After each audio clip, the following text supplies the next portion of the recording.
Morning, guys, on Matthew 7, reading from verse 6 to 12.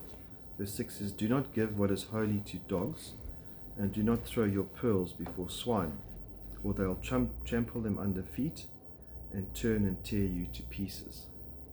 And this doesn't negate the command for us to love our enemies and to do good to those that persecute us. It's a principle of don't waste your time and resources where you're not being received. And so when you share the gospel with someone and tell them the good news and they don't receive that gospel, you don't keep on going and trying to convince them. You actually dust your feet and move on.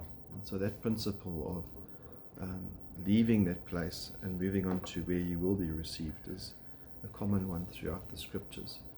But God's given us time, a certain amount of time and resources, and if we are wasting those resources in the wrong area, it's like we're throwing pearls before swine.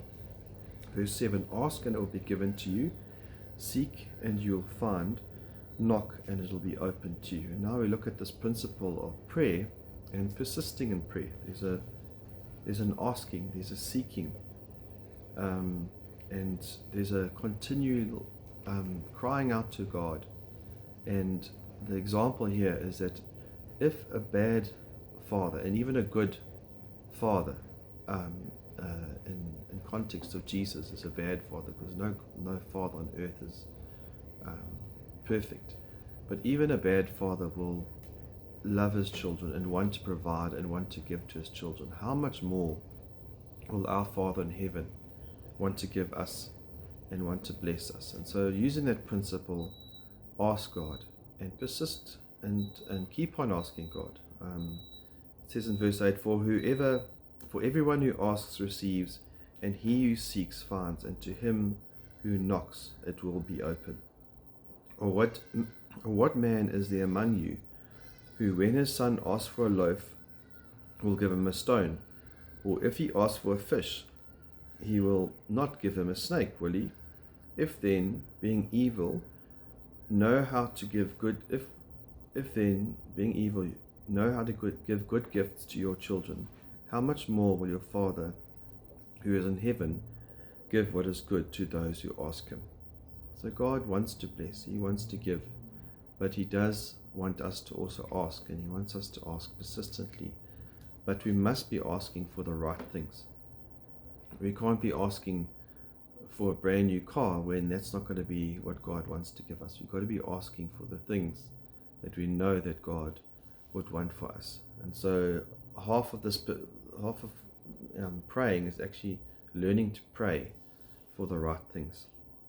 Verse 12, "In everything therefore treat people the same way you would want them to treat you, for this is the law and the prophets."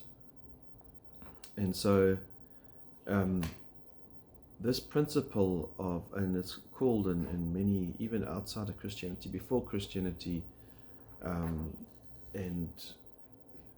Christianity is obviously the first proper, true religion, the relationship with the Lord. But many other religions also have this golden rule, and theirs is in a negative context. So don't do to others as you wouldn't want them done to you. And this is a positive command of do unto others as you would want them to do to you. And so this is the fulfillment of the law, because it goes on to say, for this is the law of the prophets. And so God's fulfillment of the Mosaic law is love. And love is a doing word, going and doing to others what you would want them to do to you. So you treat others in the same way you would want to be treated.